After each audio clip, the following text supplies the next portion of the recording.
आज हम शुरू करेंगे विस्टास का chapter number 1 the third level, जिसके हमारे ऑथर हैं जैक फिनी।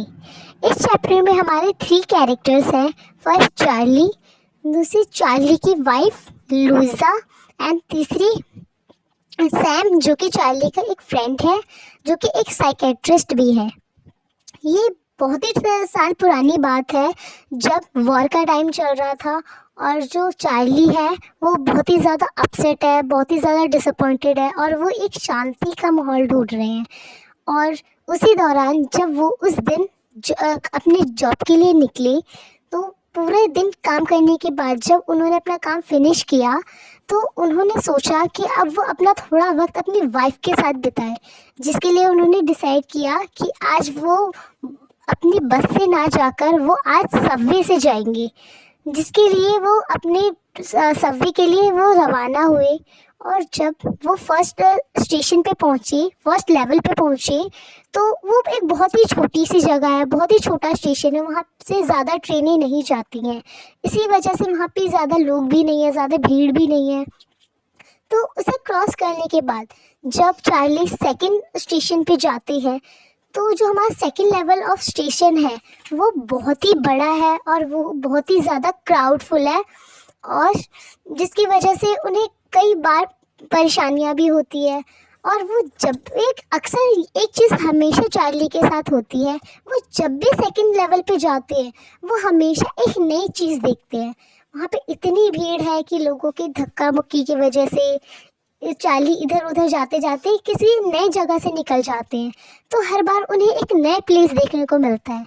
उस रोज़ भी ऐसा ही हुआ, बहुत ही ज़्यादा क्राउड का टाइम था और चार्ली इसी वजह से इधर भीड़ भाड़ में इधर से उधर होते होते एक नए रास्ते से निकल गए, जो कि एक टनल का रास्ता था। उस जगह से जाते जाते चार्ली को ऐसा लगा कि कहीं मैं खो तो नहीं गया। फिर पर उन्होंने स्टॉप नहीं किया, वो चलते रहे उसी रास्ते पे। अचानक से उन्हें एक रोशनी दिख उस टनल के बाहर से एक रोशनी दिखाई देती है। वो खुश हो जाते हैं कि चलो अब शायद स्टेशन आ गया, फाइनली अब मैं घर जा सकता हूँ और अपनी वाइफ के साथ टाइम स्पेंड कर सकता हूँ। तो जब वो सबवे के रास्ते से निकलते हैं, तो वो पूरे दंग रह जाते हैं। वो बहुत ज़्यादा शॉक्ड हो जाते हैं, क्योंकि वो जो प्लेस होता है वो एक अलग ही वर्ल्ड जैसा नज़र आता है। वहाँ के जो लोग होते हैं वो ओवरकोट पहने हुए होते हैं, उनकी लंबी हैट होती है और उन्होंने बहुत ज़्यादा वियर्ड रखी हुई होती है। और चार्ली बहुत ही ज़्यादा उन्हें देखकर अजीब महसूस करते हैं, क्योंकि उनकी नॉर्मल लाइफ में उन्होंने ऐसा किसी को नहीं देखा जो इतना वियर्ड रखता हो। और उन्हें वहाँ की ट्रेनें भी बहुत ज़्यादा अजीब सी लग रही थी। वो बहुत ही ज़्यादा पुराने टाइम की जो ट्रेनें हुआ करती थी उनकी जैसी लग रही थी। तो एक पल को चार्ली को लगा कहीं ऐसा तो नहीं कि मैं एक नए वर्ल्ड में आ गया, एक पुराने वर्ल्ड में आ गया जिस टाइम पे उसके दादाजी हुआ करते थे। फिर वो सोचता है कि मैं एक बार श्योर करूँ। तो वहीं पे पास में ही एक लड़का होता है, एक बॉय होता है जो कि न्यूज़पेपर बेच रहा होता है। तो चार्ली सोचते हैं कि जाकर मैं एक बार कंफर्म करूँ, उस पर मैं डेट देखूंगा तो मुझे कंफर्म हो जाएगा। तो जब चार्ली वहाँ जाते हैं, उस बच्चे से न्यूज़पेपर मांगकर जब देखते हैं, तो वो फिर से शॉक्ड हो जाते हैं, क्योंकि उस न्यूज़पेपर का नाम होता है द वर्ल्ड।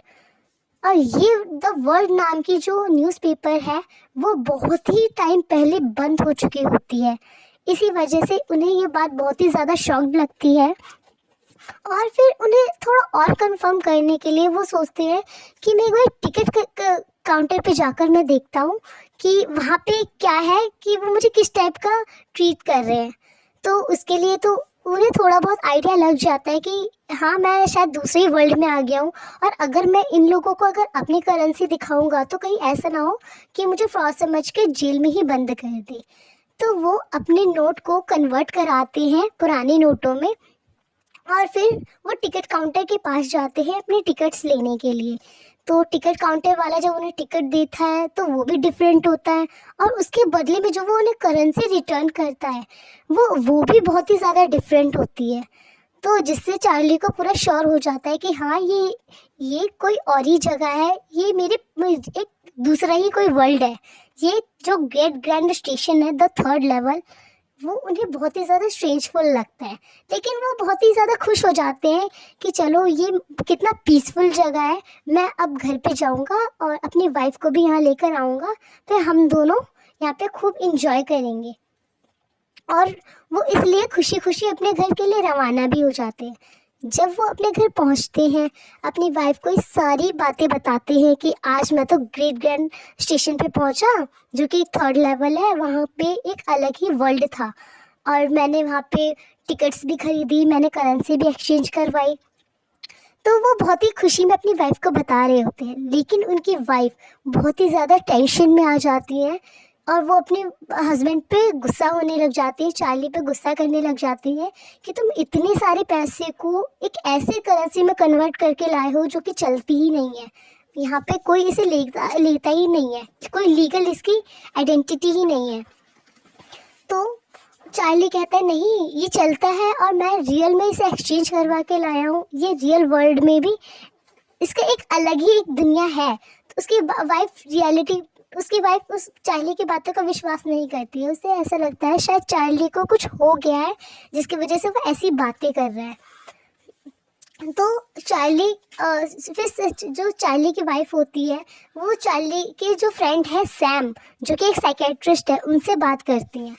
और फिर जो सैम है वो चार्ली को बताते हैं कि चार्ली जैसा तुम बता रहे हो ऐसा कुछ भी नहीं है। तो कह रहा है ऐसा है नहीं तो मेरे पास ये करेंसी कहाँ से आती, वो उन्हें वैलिड रीजंस देने लग जाते हैं।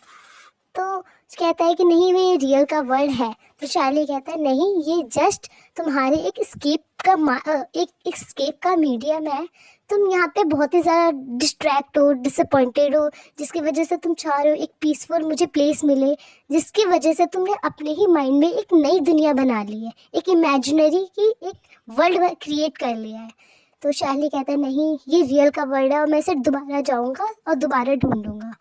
उसके बाद चार्ली कई बार उस 3rd लेवल को दोबारा ढूंढने जाता है और वो उसे नहीं ढूंढ पाता है, तो वो बहुत ही ज़्यादा निराश हो जाता है। और चार्ली की एक और खासियत थी, वो हमेशा स्टैम्प कलेक्शन करता है और उसे ये आदत अपने दादाजी से लगी, क्योंकि उसके दादाजी भी स्टैम्प कलेक्शन किया करते थे। उसके दादाजी बहुत ज़्यादा पीसफुल माइंड के थे, उस टाइम पे भी बहुत ज़्यादा पीसफुल प्लेस हुआ करता था। इस वजह से चार्ली को भी पीसफुल रहना और स्टैम्प कलेक्शन करना ये सब कुछ बहुत पसंद है। और इस टाइम पे वॉर का टाइम है, इस वजह से वो बहुत ही ज़्यादा डिस्ट्रैक्ट है। तो चार्ली कई बार उस 3rd लेवल को ढूंढने जाता है, बट वो नहीं ढूंढ पाता, वो उसे मिलता ही नहीं है। तो चार्ली फिर एक बार क्या होता है, फिर चार्ली भी उसकी बातों का विश्वास ही करने लग जाता है कि क्या पता शायद ये सच में ही ना हो, मेरी कोई इमेजिनरी हो। फिर वो नॉर्मल की लाइफ रह रहा होता है, पर सडनली जब वो स्टैम्प को अपने कलेक्ट कर रहा होता है चार्ली, एक दिन सडनली उसे एक एनवेलप मिलता है। जब वो उस एनवेलप को खोलता है तो उसमें एक लेटर होता है और वो उस लेटर को देख के शॉक्ड हो जाता है, क्योंकि उस लेटर पे वो पुरानी डेट लिखी होती है, जिस डेट पे मतलब वो गया होता है, और वो बहुत ही ज़्यादा पुरानी वहाँ पे डेट लिखी होती है और कुछ जगह का नाम लिखा होता है। तो वो शॉक्ड हो जाता है। जब वो उस एनवेलप को खोल कर उसमें से जब वो लेटर निकाल के जब वो पढ़ता है तो वो और भी ज़्यादा हैरान हो जाता है, क्योंकि वो लेटर उसके दोस्त सैम ने लिखी हुई होती है। और उस लेटर के अंदर होता है कि चार्ली तुम बिल्कुल सही थे, तुम बिल्कुल सही हो, ये 3rd लेवल सच में है और मैं उस जगह पे हूँ। क्योंकि उस टाइम पे चार्ली खो चुका होता है और सारे लोग उसे ढूंढने के पीछे लगे होते हैं।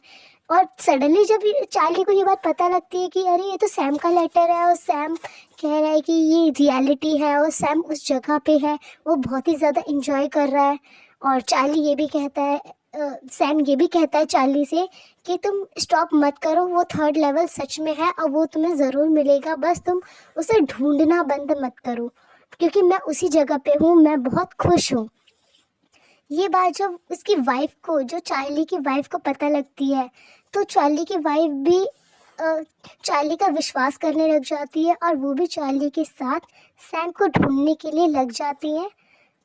तो बस कहानी यहीं तक है। Thank you so much.